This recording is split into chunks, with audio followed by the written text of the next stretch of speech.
60 வயதுக்கு மேல் முதுமையில் தனிமை ஒரு வரம். நம்ம வாழ்நாள் முழுக்க எல்லாருக்காகவும் உழைச்சிட்டு முதுமையில அப்பாடான்னு கொஞ்சம் உட்காரலாம்னு நினைக்கும்போது திடீர்னு நமக்கு யாருமே தேவையில்லை, நம்மால யாருக்கும் எந்த பிரயோஜனமும் இல்லை, நம்ம தேவைகளை நாமளே பூர்த்தி செஞ்சுக்க முடியாத ஒரு நிலைமை வரும்போது ஏற்படுற தனிமை இருக்கு பாருங்க. அதைவிட கொடுமையான விஷயம் இந்த உலகத்துல வேற எதுவுமே இல்லைங்க. இதுதான் 90% வயதானவர்களின் நிலைமை. முதுமையில தனிமை வரதுக்கு நிறைய காரணங்கள் இருக்குங்க. அத ஒன்னொன்னா பார்க்கலாம். சமூகத்துல பழகிறது குறையறது, குடும்ப அமைப்பு மாறினது, உடம்பு சௌகரியம் இல்லாதது, பணம் பற்றாக்குறை, வாழ்க்கை துணையை இழக்கிறது, சமூகத்துல ஒதுக்கி வைக்கப்படுறது, புது டெக்னாலஜில ஆர்வம் இல்லாம போறது, இப்படி சொல்லிக்கிட்டே போலாம். இப்போ தனிமையா இருக்கிறதுனால என்னெல்லாம் நடக்கும்னு பார்க்கலாமா? தனிமையா இருந்தா மனசு ரொம்ப சோர்வாயிடும். மனச்சோர்வு ஒரு பதட்டமாவே இருக்கும். அப்புறம் தன்னம்பிக்கை குறைஞ்சு போயிடும். தனிமை உடம்புக்கும் நல்லதில்ல. ஹார்ட் அட்டாக், இரத்த அழுத்தம், பிபி, பகவாதம் வர்றதுக்கான வாய்ப்பு அதிகமா இருக்கு. நோய் எதிர்ப்பு சக்தி குறைஞ்சு சீக்கிரம் நோய் வரலாம். சரியா தூக்கம் வராம போறதும் சாதாரணம். ஆராய்ச்சிங்க என்ன சொல்லுதுன்னா, தனிமையா இருந்தா நம்ம மூளையோட செயல்பாடு குறையும், ஞாபக மறதி வரும். டிமென்ஷியான்னு சொல்ற வயசான காலத்துல வர்ற மறதி நோய் வர்றதுக்கும் வாய்ப்பு இருக்கு. நம்மள நாமளே சரியா பார்த்துக்க மாட்டோம். மொத்தத்துல வாழ்க்கையோட தரம் குறைஞ்சிடும். தனிமையா உணர்ற பெரியவங்க இன்னும் வெளியே போய் பழகாம வீட்டுக்குள்ளேயே முடங்கிடுவாங்க. இது திரும்ப திரும்ப அவங்கள இன்னும் தனிமைக்குள்ளேயே தள்ளிடும். தனிமையில் வாழ்பவர்கள் மெதுவா மெதுவா அவங்களோட உடல் இயக்கத்தை குறைச்சிக்கிட்டே வர்றாங்கங்கிறது தான் உண்மை. அதிகபட்சம் என்ன பண்ணுவாங்க? படுக்கையிலிருந்து எந்திரிக்கிறது, பாத்ரூமுக்கு போவாங்க, திரும்பி வருவாங்க, முன்னறைக்கு போவாங்க, திரும்பவும் படுக்கை அறைக்கு வருவாங்க, அப்புறம் படுத்துக்குவாங்க. இவ்வளவுதான் அவங்களோட உடல் இயக்கம். இப்போ இந்த ஸ்மார்ட் போன் வந்ததுக்கு அப்புறம் எல்லாரும் அந்த வீடியோ ஸ்க்ரோலிங்குக்கு வந்துட்டாங்க. உட்கார்ந்த இடத்துல இருந்தே பெரியவங்க ஸ்க்ரோல் பண்ணிக்கிட்டே இருக்காங்க. இப்படி இருக்கும்போது உடல் இயக்கம் சுத்தமா குறைஞ்சிடும். நாட்கள் போக போக உடம்பு அப்படியே இறுகிடும்.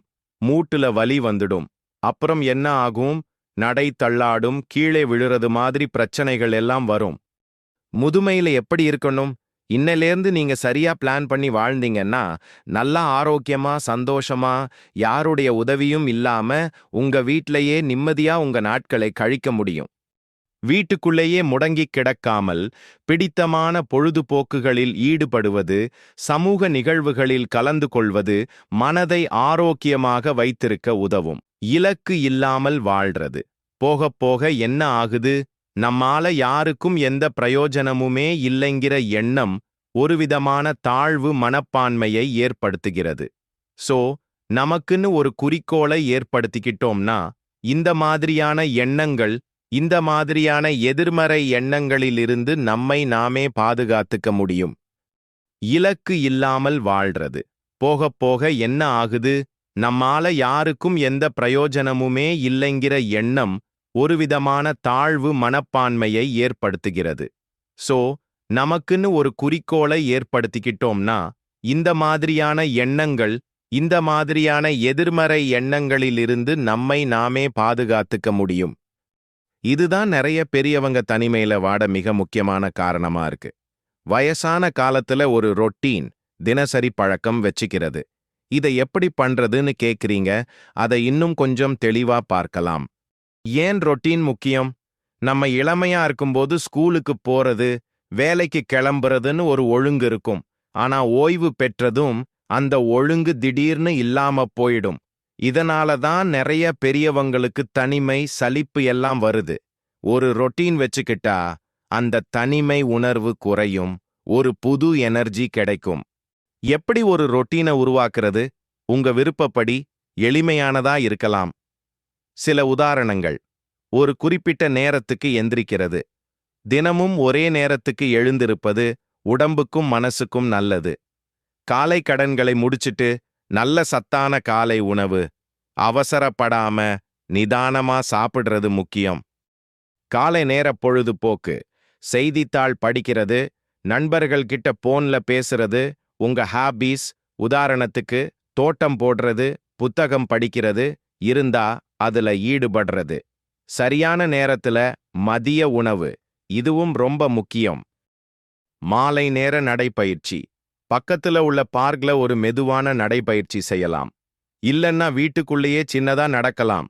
இரவு உணவு, குறிப்பிட்ட நேரத்துக்கு சாப்பிட்டு சீக்கிரமா தூங்கப் போறது. இந்த ரொட்டீன் ரொம்ப கஷ்டமா இருக்கணும்னு அவசியம் இல்லை. உங்களுக்கு பிடிச்ச மாதிரி, உடம்புக்கு சௌகரியமான மாதிரி அமைச்சுக்கலாம். ஆனா தினமும் இத கடைபிடிக்கிறது தான் முக்கியம். இதனால மனசுக்கும் உடம்புக்கும் ஒரு ஒழுங்கு கிடைக்கும், ஆரோக்கியமாவும் சுறுசுறுப்பாவும் இருக்கலாம். தனிமையை குறைக்கிறதுக்கு என்னெல்லாம் பண்ணலாம்னு பார்க்கலாம் வாங்க. வெளியில போய் கலந்துக்கிறது. முதியோர் இல்லங்கள், சமுதாய கூடங்கள், இல்லன்னா கோவில்கள், மசூதிகள், சர்ச்சுகள்னு மத வழிபாட்டு தலங்கள்ல நடக்கிற நிகழ்ச்சிகள்ல கலந்துக்கலாம். இது நிறைய புது முகங்களை சந்திக்க உதவும். இந்த வயசுல கடவுள் மட்டும்தான் துணை.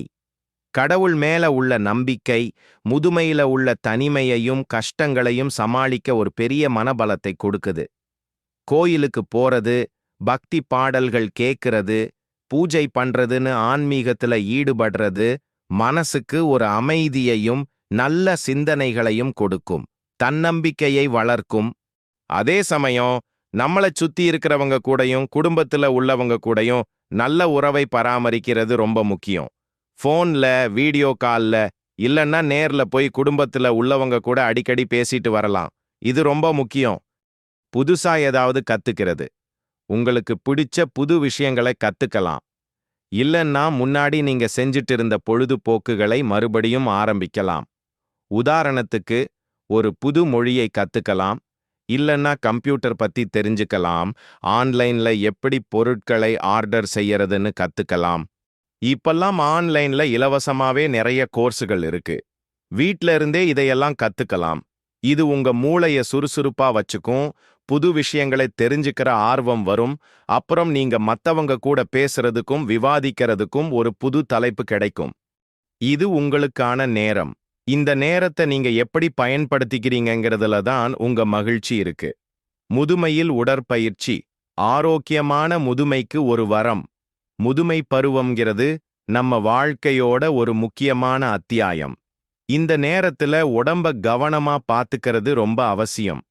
முதுமையில் என்ன வகையான பயிற்சிகள் செய்யலாம்? முதுமையில உடற்பயிற்சி செய்யறப்போ உங்க உடல்நிலைக்கு ஏத்த மாதிரி ஒரு மருத்துவரையோ பிசியோதெரபிஸ்டையோ கேட்டுக்கிட்டு செய்யறது ரொம்ப நல்லது. பொதுவா அவங்க சொல்ற சில பயிற்சிகள் இதோ. நடைப்பயிற்சி, இது எல்லாருக்கும் ஏற்ற ஒரு சிறந்த உடற்பயிற்சி. தினமும் 15லிருந்து 30 நிமிஷம் சீரான வேகத்துல நடக்கலாம். வீட்டுக்குள்ளேயே நடக்க முடியறவங்க வீட்டிலேயே நடக்கலாம். யோகா, மன அமைதிக்கும் இது ரொம்ப நல்லது.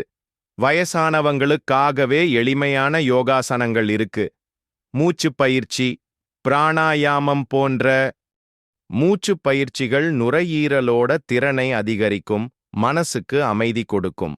ஸ்ட்ரெச்சிங் பயிற்சிகள், தசைகளை நீட்டிக்கும் பயிற்சிகள் உடம்புக்கு நெகிழ்வுத்தன்மையை கொடுக்கும்.